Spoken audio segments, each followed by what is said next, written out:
Thank you.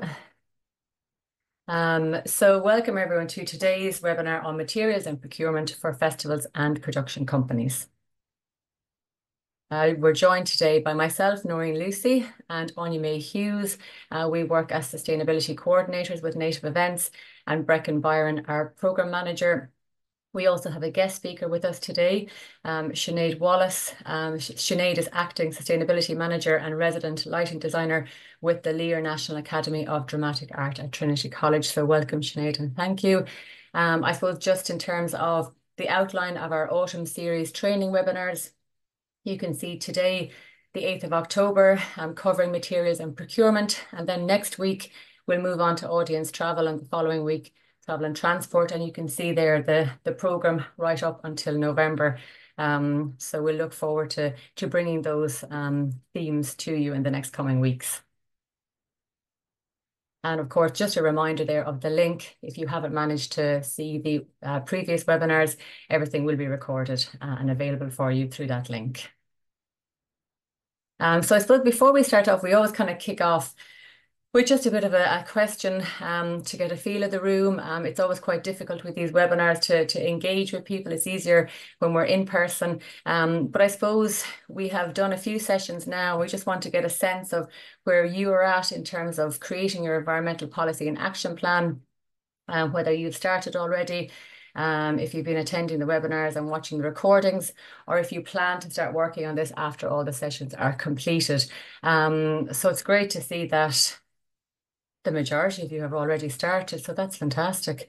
And I mean, you know, if you're, feel free to share, I suppose, how you're getting on in the chat as well, and engage with your peers as part of the webinar too. But it's great to see that the majority of you have already started. So it would be interesting to hear at the end as well how you're getting on, and we'll leave plenty of time for the Q&A as well. So that's fantastic. Thank you for that. So we will have a look at what we want to cover today, the focus of today's session, and it's really on how to develop your approach to avoiding and reducing material use and waste, and sourcing greener materials, goods and supplies. And we'll just run through what we will cover. As part of today's session, Anya will speak about the story of stuff. I suppose she'll craft a background into why we're all here today. We will look at some circular economy examples of the materials that you use within your organisation. We'll look at designing and implementing a sustainable procurement policy. It's always very useful to look at some best practice and examples. We're delighted to have Sinead join us today as the guest speaker. And we'll finish off just with a recap on some do's and don'ts, and leave time for questions and answers, but also, you know, your comments, and it's a chance for us to have a chat towards the end as well. I suppose the purpose of the aims of today's session, we'll take a look at, I suppose, it's just really, as I said, setting the scene, and I suppose why this theme is so important, and understanding where our materials come from, but how the composition of our materials makes the disposal and the reuse of materials so complicated. So this is a complicated topic, you know, and we understand that it can be challenging. But I suppose today is really to understand, you know, the possibilities of maybe applying the circular economy to the use of our materials, exploring how we can upcycle and salvage materials, and then we'll get into I suppose the practical next steps, you know, in terms of green procurement, the decision-making process, what you can do as an organisation to implement a green procurement policy, and then really to share best practices and examples, and to come together as a group to say, look, this is challenging, but you know, this is what we're doing at our organisation, and really to have that practical element of the next steps and what we can do. So I'm going to hand you over to Anya, and she's going to tell us a little story on the story of stuff, and I'll join you later on and we'll chat about green procurement policies. Thank you. Hello, everybody. How are you? So I know Noreen introduced me. My name is Anya May. I work at Native Events as a sustainability coordinator there. So I have been struggling myself with green procurement in lots of ways, the challenges to overcome, working in festivals and various different organizations throughout the years. So what we're going to do now is kind of just have this little storytelling piece to really set the scene and the context around stuff and all the things that we have in our world that we use on a daily basis on a personal level, but also within the context of our organizations. So we're going to have a look at where the products we use come from, what raw materials they're made of, and the environmental degradation, I suppose, that's caused in relation to that. So we're looking at things like production and manufacturing, distribution and consumption, disposal and waste, and then of course the impacts and the solutions that we can have a chat about as well. Um, Ultimately, really, it's about the life cycle of everything that we have around us, and where it starts, where it ends, and what we can do in between, hopefully, to reduce the negative impacts that they have. So I'm going to start right back at the beginning. So before the Industrial Revolution, the materials that we used every day were predominantly natural. We had wood, which was one of the most prevalent materials, and we used this for buildings. And we, I suppose, would have made things like our homes, our furniture, our tools. We would have used it for transportation, for things like ships and carts. It was easily accessible, renewable, and relatively easy to work with using simple tools. Another one of the materials we would have had would have been stone, of course, which was a primary material for construction and a very durable and long-lasting weather-resistant material. And I suppose that's why we see so much of it in the Irish landscape still today. Stones like limestone and granite and marble would have been used, and we would have made buildings, bridges, roads, castles, and all sorts of other things out of those. Then, of course, we had our metals. We had iron, we had copper, bronze, and we use these for tools, weapons, and machinery. Okay, so the process of smelting and forging was a very labor-intensive thing, but it was crucial for those durable tools and implements and really helped to build everything that we see and all of the processes that we've, I suppose, developed today. We didn't have those advanced techniques back then. But what we saw back then really was that the use of single materials in construction and manufacturing made recycling and reuse a lot easier. The waste didn't really exist back then because everything was reused. And what's happened, I suppose, since then is that we've combined materials, which now are multi-materials, making it a lot more difficult. So these materials, of course, as you can see in this image, were combined, but they were combined using techniques like joinery and fastening. So you'd have a wooden handle that might be attached to a metal axe, and stone walls reinforced with wooden beams, but these things were easily disassembled and dismantled and reused. So I suppose after that, we move on to the Industrial Revolution from 1760 to 1840. And this is when we introduced all of those kind of new materials and those methods that drastically changed, I suppose, how we do things. So what we're kind of looking at here is a significant turning point in history, and it originated in Britain, as we know, and eventually spread across Europe and North Africa, transforming economies and societies as it went. And we were predominantly handcrafted, but before this, we had involved skilled artisans who created goods in small workshops and homes. And so during and after the Industrial Revolution, we had this introduction of machinery, we had factories, and this really revolutionized the production process. So innovations like the spinning jenny, power loom, and the steam engine enabled mass production of goods. So the factories, they kind of centralized production, they were increasing efficiency, all kind of reducing that need for that skilled labor. And so the environmental impact of this was huge, and we know this, and we can see this in our world today. The increased demand for raw materials was there because everything was going a lot faster and the outputs were a lot larger, and this really intensified our extraction activities around the world. So this was a significant environmental degradation, including deforestation, mining, and pollution. And factories really do release large amounts of pollutants into the air and the water. And early industrial cities were characterized by their poor air quality and contaminated waterways. And there's a lot of documentation of this and books. I think there's a book called Coal recently that I was looking at that really looks into the lives of people that lived in these cities during that time. And it really set the stage for the modern industrialized world that we have today. So it kind of introduced that paradigm shift into how materials are produced and consumed. So understanding the historical context of this and how fast this all moved is really, really crucial in addressing the contemporary challenges in material sustainability and environmental impacts that we're looking at today. And unfortunately, we have gotten to a place in our world now where there is now more human-made things from a mass perspective than natural in our world. So we have very much tipped the scale that we have created more man-made things than there are than there is biomass on the planet. So that is a really significant piece of information when you think about it that has happened in recent decades. And so the modern products that we have are very much composed of a variety of materials, and they're combined to achieve specific properties and functionalities. And the complexities of these materials are kind of driven by those technological advancements and the need for high performance and durable and multifunctional products, I suppose, like our smartphones, for example. So these are very much a complex product. They contain a multitude of materials. You've got metals, plastic, glass, ceramics, all in the one thing. You've got your screen, your battery, your circuit board, the casing, and the various sensors that are involved in the phone. So we're talking about using really, really rare earth metals like neodymium, terbium, and dysprosium. And these are used in the likes of the speakers, the microphones, and the vibration monitors that we have in our phones. And then we've got the likes of gold and silver and palladium. And these are used in those circuit boards that I mentioned because they're really good for connectivity. And then, of course, as we all know, something that we hear about a lot is the lithium and the lithium mining that happens and that is used for batteries of all different sizes from your phone to your car. So all of these rare earth metals, they're primarily mined in China.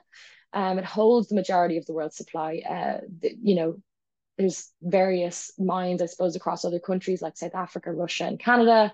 And lithium as well is sourced from countries which have larger lithium reserves, such as Australia, Chile, Argentina, Ukraine, and Botswana. So the challenges really of recycling and disassembling smartphones is huge. The intricate design, the miniaturization of everything. Like this is tiny stuff that we're talking about here. How do you actually disassemble that and recycle that and take that apart? Who is doing that? Is there a machine? Is there a person? And what is that? What is that process, I suppose? They're very much tightly integrated. So the Industrial Revolution not only transformed, I suppose, those production methods, but it also made all of these new materials readily available and more in demand. Synthetic fibers and plastics as well offered unique properties and advantages over a lot of those traditional materials that we mentioned. And the first synthetic plastic was Bakelite, and it was invented in 1907 by Leo Baekeland. Plastics are very much these polymers made of oil-based chemicals, and they offer this kind of flexibility and durability and moldability that we see and need in so many of the products that we create today. So mixed material packaging combines different materials to enhance functionality and durability. Common examples, I suppose, in plastic-coated paper, multi-layered plastic films, metallized packaging. And again, they very much have those kind of hidden components. So polymers, there's so many different types, and they're often combined across products. So you have the likes of polyethylene, polypropylene, which you might see with a hard plastic cup, or you've got PET, which you might think of like a squishy cup, for example. They're flexible, they're strong, they're light to transport, and they are used heavily all around the world. We also then have the likes of aluminium foil, and that often provides a very effective barrier against light and oxygen and moisture, and it really helps to extend the shelf life of products. So there's no doubt that when we talk about these products and these rare minerals, etc., that we note, that they have great uses and great importance and have actually made so much more accessible to so many people around the world. But we have done so in a way where we haven't necessarily acknowledged the environmental and the social impact of that as we go. So we've been following this kind of take, make, response sequence, and we're extracting raw materials from the environment, we're making those products, and then we're disposing them and discarding them after sometimes only one use, often resulting in waste. And as we all know, waste doesn't go away. So, the material extraction part is a really critical part of this linear economy that I'm speaking about. So it provides those raw materials that are necessary, but it really, as we can see here, leads to environmental degradation. So deforestation is the large-scale removal of forests, primarily for logging, agriculture, and mining, and it leads to habitat loss, reduced biodiversity, disrupts the water cycle, and also displaces Indigenous people in lots of situations. Pollution from this, we've got material extraction that releases pollutions into the air. We've had this contributing to poor air quality, and health issues. And then we have that water pollution that I mentioned, which is contaminating water sources that can often be near people's homes. And then again, that leads into that biodiversity piece as well. Further to this, then we have the soil pollution. And again, looking at this photo, you can really see that it often occurs near lands inhabited by local communities, as I said, in the same situation with the water. So we have an example, a Canadian gold mining company applied for planning permission in 2009 to build a gold mine in the Spurns area of outstanding natural beauty. And the local people have objected strongly. So to date, there's been 50,000 objections that have been lodged, but the planning application is still very much under review. So that says a lot about, I suppose, the power of industry as well. And while this can really create a lot of economic gains for people in these areas, we must often understand that the economic gains are not evenly distributed. And we're exacerbating those economic inequalities that we see across the world. So these profits are typically going to industry and those larger companies. So local communities, biodiversity, they're really bearing the brunt of all of this environmental degradation. And as we know, it's contributing on a much larger scale as well. So manufacturing is a critical phase in the life cycle of any product. And, smelting, forging, molding, assembling, they're all really, really high energy intensive manufacturing processes. It accounts for a really significant portion of our global energy consumption, second only to the transportation sector. So manufacturing requires vast quantities of raw materials. It's producing, 1 ton of steel alone can require up to 2.5 tons of iron and 1.6 tons of coal. So it's absolutely huge. We're talking about 1 ton of steel. That's it. And the amount of that we're using in our world from a construction perspective is phenomenal. We also use a lot of water in manufacturing, something that often goes under the radar when we're thinking about materials. For cooling and washing, it's a really important element, I suppose, in the manufacturing process. And sometimes as well, in industry, they're using potable water, which is really, really horrifying and quite a shame as well. So this is another key piece. Manufacturing is one of the largest industrial consumers of fresh water. So those water scarcity issues that we're mentioning, from water that is being contaminated right down to the use of potable water in these situations, again, is harming those local communities. So modern manufacturing and distribution rely on a complex global supply chain to source those materials that I mentioned, produce the goods, deliver them right to our doorsteps, often by the likes of an Amazon provider. So, the supply chains often involve multiple tiers of suppliers and subcontractors, and they're each contributing, I suppose, in their different ways through different services. Components and raw materials are sourced globally, so they're often crossing multiple borders before reaching that final assembly location. So you might see something, for example, in the food industry where you've got, a piece of food that was grown and picked in one spot and then packaged in another part of the world. And I always find that really interesting as a really hard-hitting home piece. But it's the same, as well when we're talking about the likes of an iPhone or steel or anything like that. There's often components that start in one place, go to another place, and then finally get to their end destination. So a smartphone, for example, might include components from over 50 different countries. And just to give you an example, an iPhone 11 has an estimated of 80 kgs of embodied carbon. And the Fairphone, I don't know if anyone has heard of Fairphone, but the Fairphone in comparison with that is just 34 kgs of carbon. So everyone in the world who owned a smartphone, at 7.21 billion people, were to switch to a Fairphone, we could save roughly 300 million tons of CO2 emissions. And if you think of a ton of CO2 emissions, which you might not always be able to imagine, it's very much bigger than a double-decker bus. It's a big sphere, but it's very much taller than a double-decker bus. So that is absolutely huge. So moving into, I suppose, material efficiency. So designing infrastructure to use materials efficiently and reduce waste. Modular construction techniques, minimize material waste, and the life cycle assessments. That's all the things that we need to start looking at. We need to evaluate the environmental impact of materials from the extraction to that disposal so that we can make those informed choices, comparing the embodied energy and the carbon footprint of different materials. And hopefully then we can start, I suppose, looking at this story of stuff, going back and seeing all of those touch points where we can start to make those differences. So that was really about setting the scene. And I know I've spoken about the linear economy. So now what I'd like to do is move into the circular economy, which I'm sure you're all very familiar with and have heard of before. But just to give us a little bit of a, I suppose, recap on it, I'm just going to play a very short video so that we can start thinking about all of those solutions.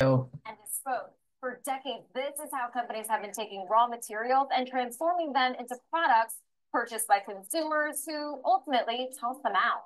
But now people are challenging this linear model and urging the so-called circular economy. So how is a circular economy different from recycling? The two ideas are related, but a circular economy is more systemic and ambitious than a linear one. Most recyclable products in a linear economy ultimately get downgraded into waste. But in a circular economy, no new material input is needed. That leads to less waste and ultimately reduced costs.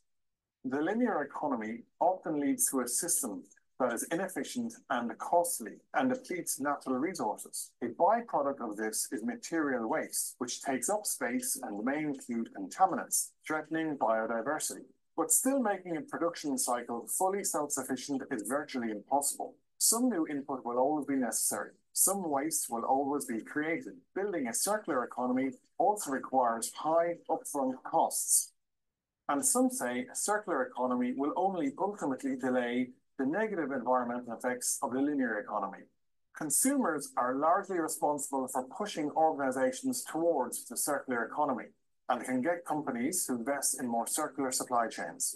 For example, SC Johnson and Son and Unilever are developing refillable packages for cleaning products and laundry detergents. Governments also have a hand, making cross-border commitments and developing action plans to move toward a more circular economy. So slowly, we're seeing people become more and more conscious, and they are challenging the sustainability of the linear economy model.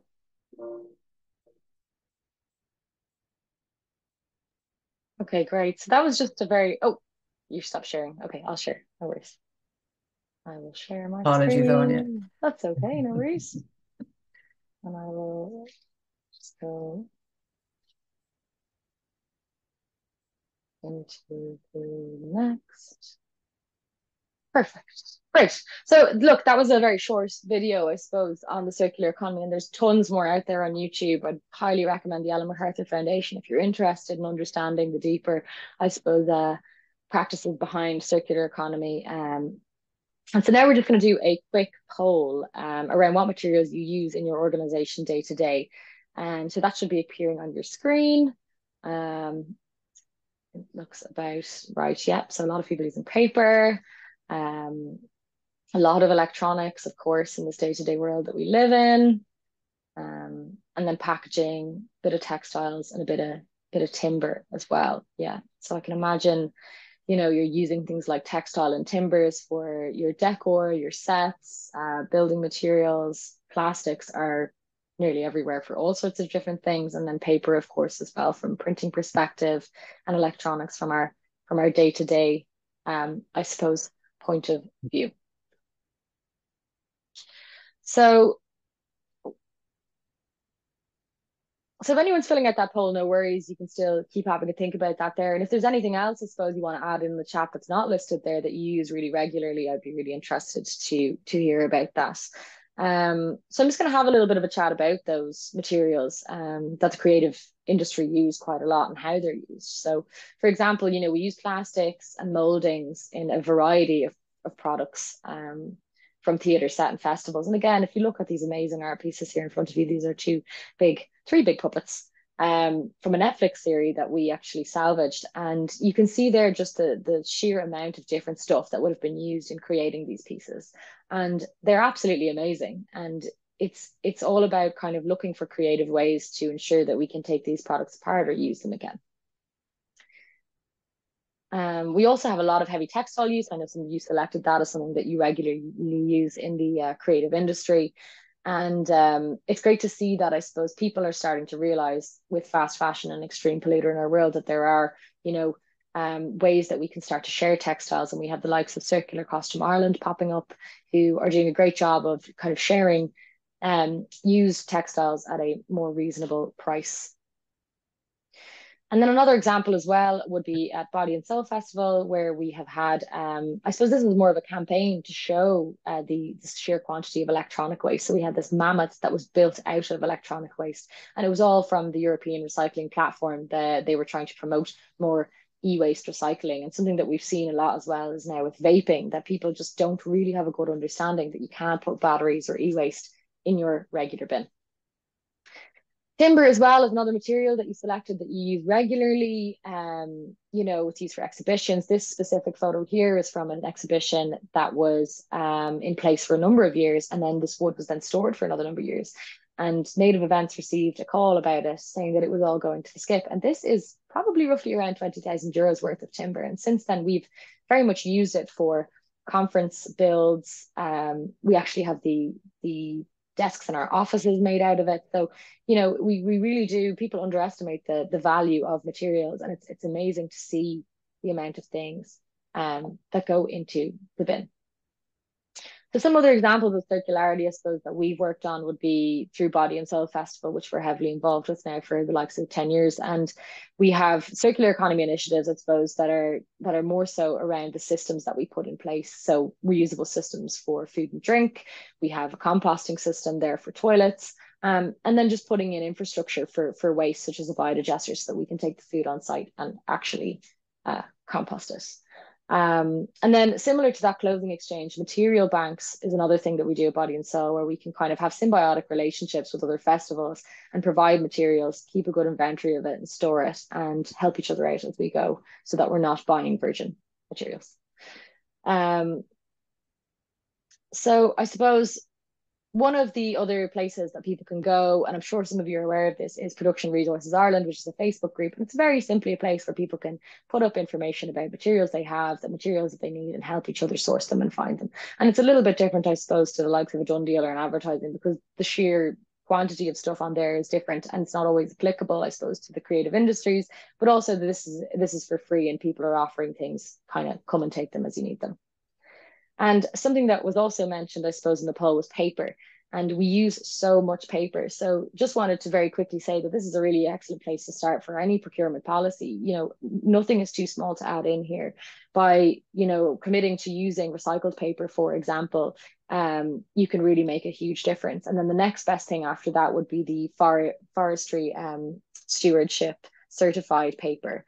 But we at Native Events, we use a lovely supplier called Clee Paper in North Strand. So I would recommend looking at all of the materials that you use as part of your procurement policy. And I'm going to hand back over to Noreen now, who will be able to take you through more of that throughout the session. So thank you for listening to the story of stuff. Noreen, would you like to share your screen? I will indeed. Thanks very much, Anya. So you can let me know if you can see my screen. I'm sharing now. Yeah, we can see your screen. Brilliant, fantastic. So I suppose that was a really good background into, considering where our materials come from. And now I'm going to, I suppose, introduce procurement and some resources for you. Just, I suppose, in terms of, where to start addressing, the materials that we buy and how we can bring more green procurement into our buying process. And really, I suppose, traditionally, procurement has always been about cost, and that has always been the most important criteria, always getting the best price for what we're purchasing. But as we've been hearing, everything we buy does leave a trail of environmental impacts. So I suppose it's introducing that concept that, we do have such influence over our suppliers and our vendors and what we buy, and to consider that cost is not the only consideration. And no matter how small our organization is, we do have an influence in steering supply chains in the right direction. And really, I suppose, how we integrate, I suppose, social impacts and environmental impacts into our buying process. So yes, the cost of materials is important, but I suppose the case that we're making is that if more of us are choosing greener products, or if there's more and more demand for greener products, then the idea is that this will drive the price down. And maybe that'll be a slow process, but at least we're moving in the right direction. But it's really also, I suppose, as Anya has been speaking about, is looking at the materials that are already in use and really considering how we're repurposing and salvaging materials and using what we already have. And even, that the idea that, you know, 20,000 euro worth of timber was salvaged, you know, really kind of getting into that mindset of what can I do with what I already have and what's already out there. But also the social impacts of what we're purchasing. You know, are we really thinking about the supply chain of the products and the services that we're producing? And, you know, I suppose choosing more, I suppose, local or smaller suppliers who it's very difficult to compete with Amazon, which was mentioned earlier. But I suppose it's really understanding, well, who are we buying from as well? And is there a different supplier that might be more local? And really, I suppose, looking at how green and sustainable procurement is really about the power of influencing change, you know, understanding that maybe, you know, we're a smaller organization, but we still have an element of power and influence in where we buy our goods and who we buy them from. So I suppose the session has been about materials, but if we could, I suppose, expand then in terms of, well, what other, I suppose, purchases are we making, and looking across all the impact areas and really understanding that, you know, our procurement and buying decisions, they can be across all these impact areas. So maybe some place to start is looking at the different impact areas and saying, well, who are our suppliers? And then applying maybe more of a green procurement mindset. But how do we get started on green procurement? I think this is a good example in terms of starting out and maybe, you know, taking a step back and making a list of the things we buy, making a list of our suppliers, you know, examining our buying systems and decision-making processes.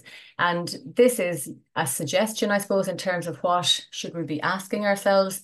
And, you know, this is for very large organizations with their own procurement department, but it's also for smaller organizations of 2 or 3 people. You know, maybe it's just considering what buying process we have in place and are we engaging with everyone in the team in terms of making suggestions for more environmentally viable suppliers and producers. You know, what is our process and are we making last minute buying decisions? Could we get a little bit better in terms of planning our purchasing?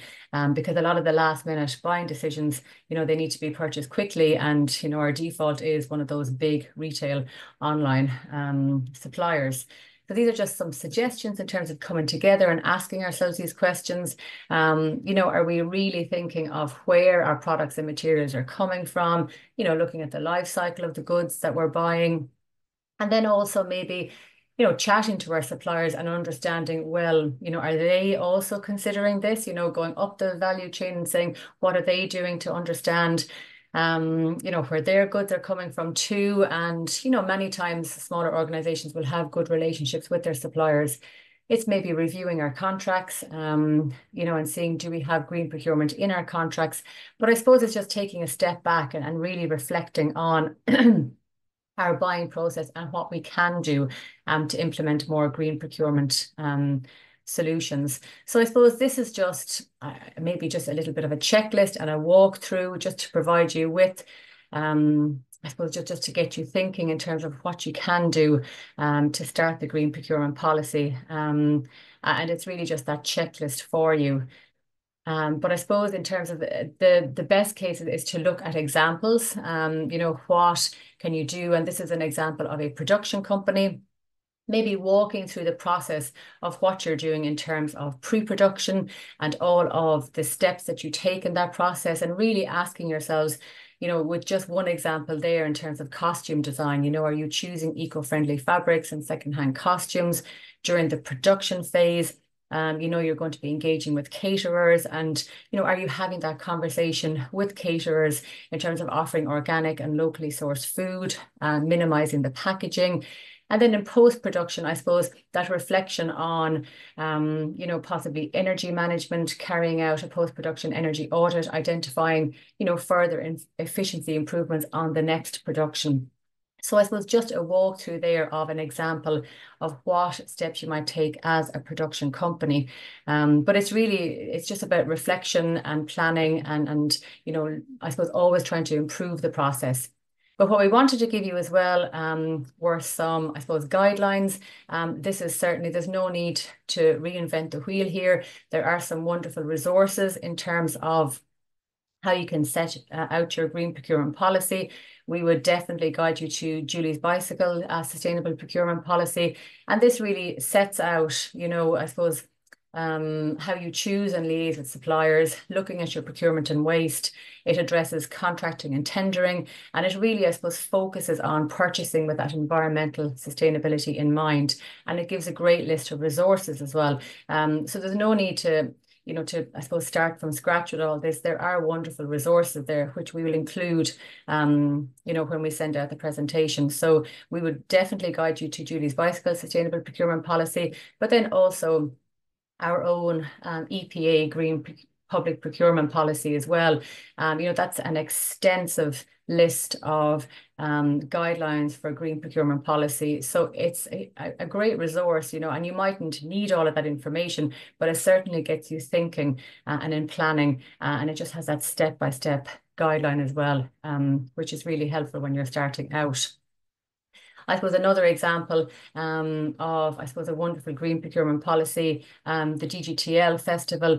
This is such a wonderful resource in terms of how they thought of everything and all the impact areas, in terms of having recycling hubs, sourcing sustainable merchandise, how they worked with local partners and reducing food waste. And this is a great resource in terms of looking across all the impact areas and just really looking at what other festivals or production companies are doing, getting ideas and being inspired. And there's a lot of information in terms of the process that they went through, with, in terms of that ultimate goal of being zero waste and circular, which they have now achieved. But they looked across all of their resources. They looked at food as an impact area, energy as an impact area, water and mobility. So again, I suppose it's challenging. It's very, very challenging, but it's, I suppose, identifying organizations that have done this already and being inspired from that and building up each year in terms of how you can make improvements. Another example in terms of a really good sustainable procurement guide was Lyric Theatre in Belfast. Again, to see what they did across all impact areas, it just, I suppose, gives you ideas in terms of what can be achieved. And I suppose what we also wanted to mention, what Lyric have done was they appointed a construction manager. And this is, I suppose, a really interesting example of that circular economy approach again. So I suppose for their productions every year, their scenic construction team, they were committed to minimizing the adverse environmental impacts caused as a result of what they do. They were reducing the use of more raw materials in their sets and reusing materials where possible. And this is a great resource. They have a lot of videos online in terms of them building out sets, repurposing and salvaging materials as well. So another great, I suppose, resource to take a look at. I suppose some do's and don'ts that we wanted to go through, and then I'm going to hand over to our guest speaker, Sinead.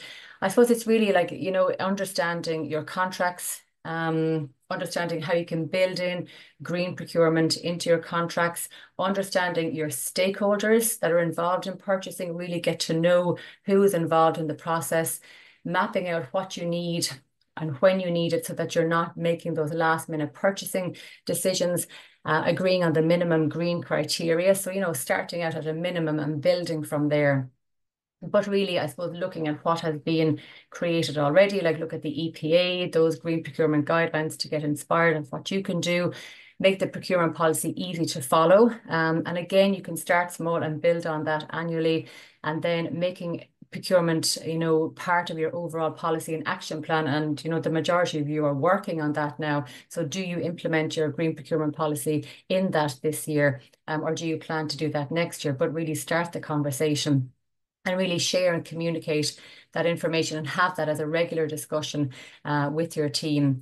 I suppose some don'ts is that, don't leave it to one person to create, bring people together, speak to your team and your suppliers, because what will be achievable, has to be realistic. Don't leave the purchasing to the last minute. And I suppose, review what you're purchasing all the time and constantly be in review of that. And don't leave it to one person, because everyone plays a part. I suppose sharing their knowledge and their resources of who's out there and what suppliers to work with. So I suppose that's a quick walk through the green procurement policy, but there's so many great resources that we'll share with you to get you started. But I did want to leave time to hear from Sinead Wallace And I suppose, again, learning what they have done and maybe being inspired by the work that they have done as well. So Sinead, over to you. Thank you very much. Great. Thanks a million, Noreen and Anya May. That's been really fascinating to hear all of that. You've already introduced me, but a quick recap. I work as the acting sustainability manager and resident lighting designer. Lighting design has been my main field, but over the last 3 years, I've moved into sustainability management. Can I assume you can see my screen there? Yep, brilliant. Thanks, Anya May. So a quick introduction to the LIR. We are a training academy of the dramatic arts in Trinity College, based down on Pearse Street in Dublin. We train actors, directors, designers, producers, technicians and stage managers, and produce 10 in-house shows a year, 6 of which are directed and designed by professionals and then acted, built and crewed by our students. The other 4 are directed by our MFA directors as their graduation shows. So in September 23, we launched our Sustainability Policy and Action Plan, which I'd spent a year developing in conjunction with other staff members and other industries, looking at a lot of the work Native Events have been doing, but also looking to the UK and other drama academies. And I suppose our main remit in doing that was to look at what we were in control of. As an academy within Trinity College were also developing their sustainability policy, but the thing we needed to do was to green our theatre production, we felt, because we were creating so much waste. Luckily, in that process, and Noreen's mentioned it earlier, I discovered that we did not need to reinvent the wheel because the Theatre Green Book had been developed in the UK during COVID, which was essentially a practical guidebook to making theatre more sustainable through production, operations and buildings, and to kind of embracing that idea of circularity and the circular economy. So it's now been widely adopted in the UK, presenting 3 standards on the path to net zero. And the Irish edition, led by Green Arts Initiative, will be launched in the coming months. So hopefully that will start to filter into Irish theatre production and become kind of the norm in the years ahead. But Punk Rock, which was our Theatre Green Book show in the LIR, working to baseline, now known as Basic Standard, was one of the first Theatre Green Book shows in Ireland. And it was chosen we choose plays in the LIR, I suppose, based on cast size and requirements of the student body. But what we'd noticed in previous years was that we operated on a very linear model, where sets were designed, built by the students, installed for the show, and then put in a skip in the backyard. And because we produced 10 shows a year, this was happening every 2 months and was a really strong example of that linear economy, which we all realised we needed to change and had to work out how. So we found the Theatre Green Book as a guide that meant we didn't have to start from zero, that we could figure out things based on that. So even the poster there was designed with sustainability in mind. So a printed poster, obviously black and white, very little ink involved. So we did look at collaborating across all departments in the LIR to try and create a kind of a more sustainable version of things and to examine our current practice and work at how we could improve it, not only for punk rock, but also in the coming shows and over the coming years. It's a very long journey we're on, we feel, but this was the starting point. So I'm going to talk you through the process, mostly in relation to set and costume procurement, mostly set, because that was obviously our biggest thing.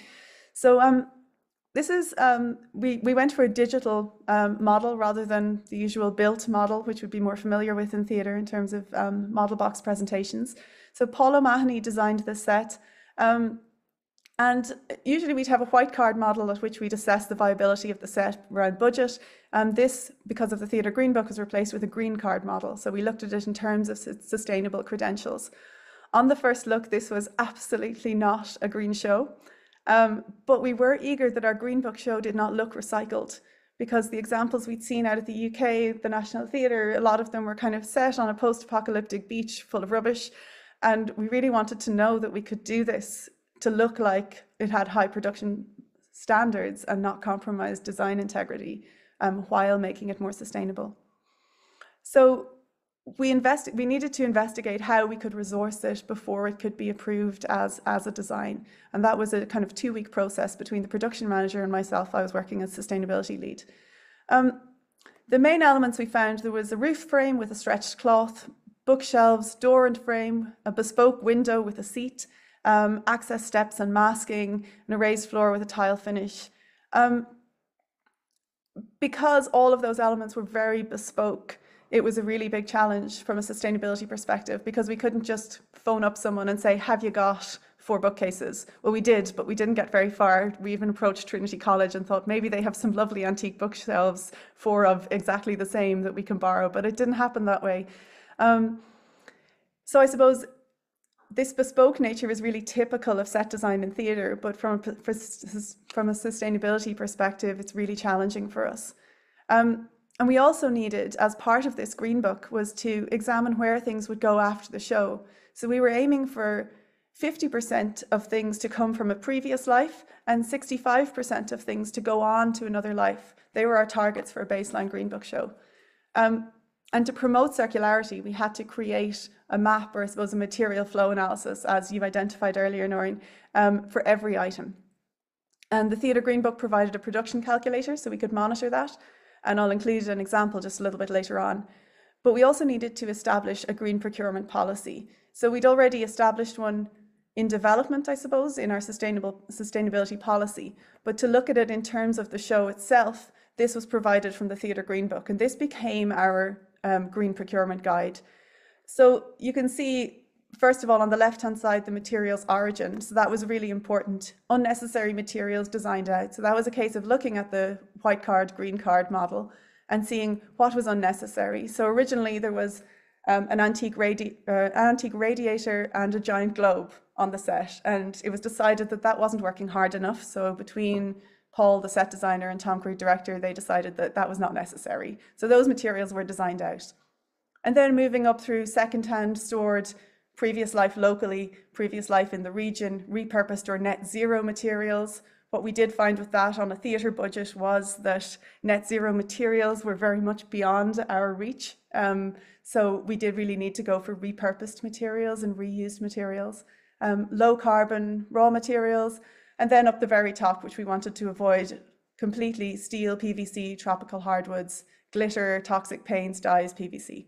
So all those things that have been identified as composite materials as well in Anya May's story of stuff earlier on.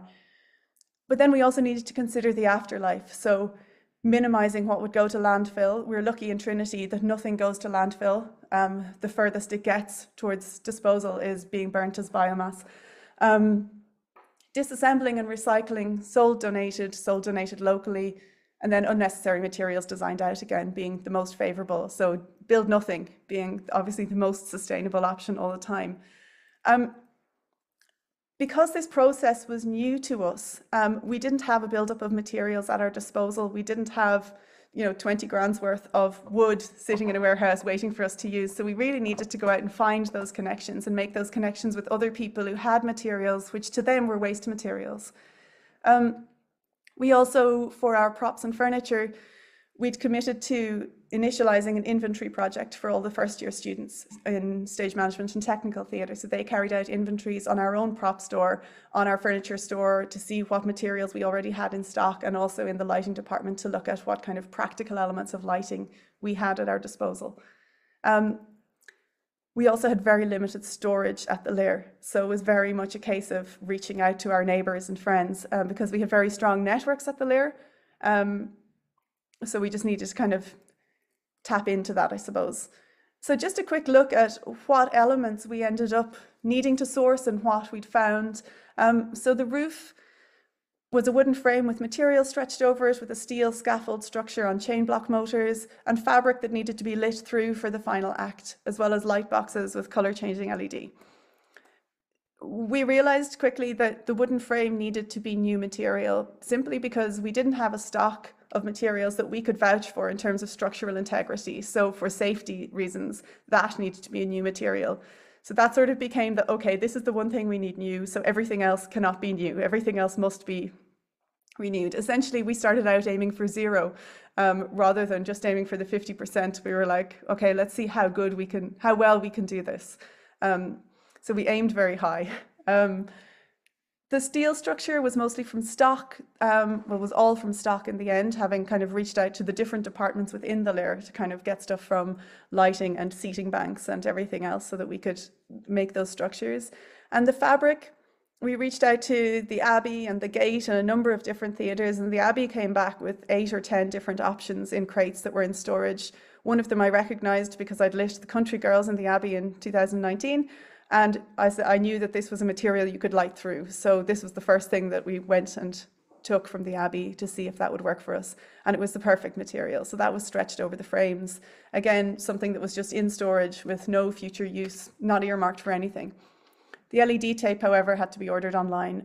We had drivers in stock, but we did not have the LED tape that we'd used in previous years wasn't either sufficient or in good enough condition to be used again. So it did make us also look at how we could prolong the life of those sort of things once we purchased them the next time. And then in terms of the floor, it was originally a raised platform, 600mm, sheeted with MDF, with scenic finish, 25 steel deck, which obviously could have been any structure, but in theatre we would tend to go with steel deck for any raised platform because, again, it is a more sustainable option, economically sustainable originally, but now also really helps with this kind of sustainability-driven procurement too.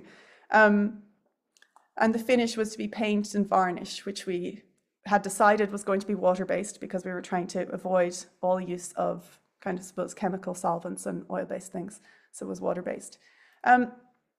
Paul agreed to revise the height of the platform to 800mm because we had those legs in stock at the Lyre Academy. So we didn't need to cut anything. We didn't need to make anything. We didn't need to reinvent anything. We had those in stock, so he agreed to that. The MDF was rescued from a skip at the builders providers for the floor, which was our construction manager keeping his eyes open. All these sheets had edges cut off them. They couldn't sell them. So they were in a skip, and he said, I'll take those, and they became our floor. Steel deck borrowed from the Board Gosh. And the base coat for all our paint was then sourced from the Rediscovery Centre in Ballymun, which hadn't been on the Lyre's radar before, but is now where they get all of their base paint from. So that's been a really good discovery for the Lyre. These other elements were very bespoke and we had nothing to build them from. So we really had to source these materials before we could approve the set design. So this was visits to a lot of different theatre stores, a lot of people who said, we have some scrap material, come and see it. And after 2 weeks of chasing, we were lucky that the word was out, I suppose, among the Lyre student population and recent graduates around what we were doing. And a graduate student offered us a set he was about to put in a skip. And that provided the materials to build all of these elements. I'll speed through this a little bit because I'm aware that we're quite short on time. So all of this information essentially was inputted into the Theatre Greenbook's production calculator tool during the Green Review and then was constantly updated. So you can see in the top corner, that's how the Green Book kind of classifies materials, 1 being the best material you can use and 5 being the one you should have avoided. And you can see a certain number of those things we did score a 5 on. But given that on previous shows, almost every other show, about 80% of those numbers would have been 5s. So we considered that like a really good first step on our journey towards sustainably sourcing a show. These are just the slightly revised new classifications in the Theatre Green Book, as we'll see it in a couple of months. So this is the journey of our window, and this is probably my favorite picture because it shows what we could actually achieve, even though we didn't know we could. So in construction, we met our targets, but this center section, this center image, you can see all the layers that went into that top piece. You can see a piece of floor on one side of the window, and all of that came from another set. So it's a great example of how we could essentially upcycle into a very bespoke thing. That final image is how it looked like in the show. It doesn't look very recycled, which was really satisfying for us. So overall in construction, it was 65% of materials that were brought onto the show were from a previous life and 98% were reused or recycled. And some of that means stored. Costume I'm going to skip through because I think we've already talked about the sustainable costume. You've talked about the kind of costume movement where there's a great movement for reuse. We thought we'd do a lot better on costume, but we had a show that required adult uniforms. So it didn't go that way. We did have to order some things new. But we did put a ban on fast fashion, and the majority of things that could be sourced locally were sourced locally. So where did it all go afterwards? Because this was very much part of our planning. So the floor, the MDF was stored, it was flipped over and used as another floor later in the year. The roof material was kept in the largest sizes possible so that it could be reused, and the battens were stripped out to be used for supports at the back of other flats later on further projects. Costume was all returned to our expanded store, as were shoes. So that's the Lear costume store. The lighting, the LED tape was kept for reuse, so we minded it better this time, and the hires were returned. Props and furniture returned to our store were added to our inventory or updated. And the only waste really was the window seat, which was disassembled in a way, but only for use on student projects. So it needed to be cut up into very small pieces because we have not yet tackled building for disassembly, which is on the to-do list, but quite a big ask of a student crew building. And this is one of the bookcases. These have been used for shoe storage outside some of our rehearsal rooms. Previously, the shoes were all along the corridor, and now they're mostly on the bookcases. And these are just our overall targets and how we met them. But I suppose ultimately, yes, we hit all our targets, but our show did not look recycled. And that was key to us, was that we could achieve this while meeting those standards. It took an awful lot of hard work and a lot of human resources, but it did take less money. And I think that was really important to us, that the money needs to move towards the people and away from the stuff, as Anya may put it. So not only did this process strengthen our links with our informal network, so we now get regular emails from theatres around the city and from graduate students working in the industry offering us materials that will otherwise go to landfill. So our store is pretty full now, and we'll all go on to our next Green Book show, which is happening in November. But looking at the social impacts, I suppose, we also paid for secondhand costumes, props and set elements, mostly books, as you saw from the images, which supports the work of local charities. But without this Green Book, many of these things could have been bought from those giant online warehouses with next day delivery. So I suppose we have two big challenges to embrace circularity: storage and production timeline. Because when the money moves from the stuff to the people, it takes longer and costs more in people's time. And our biggest challenge, I think, from the Lear and also at the industry at large, is the lack of any centralized storage for units of set. We have it for costume a little bit in the Abbey costume hire and other places, but for set, it doesn't exist yet, and is something that will be really fundamental, I suppose, in improving circularity. So that's all I've got for you this morning, and I hope that was in some way interesting. We're very much at the beginning of a journey. So thanks for letting me share that. That's wonderful, Sinead. Thanks so much. And I just think that really reinforces that message of, sharing resources, and just like when you said strengthening the links to the informal network, and how you discovered the Rediscovery Centre. Like and I think so no one person can manage green procurement. Like when you open it up to your team, then you just build all of your network. So hugely interesting.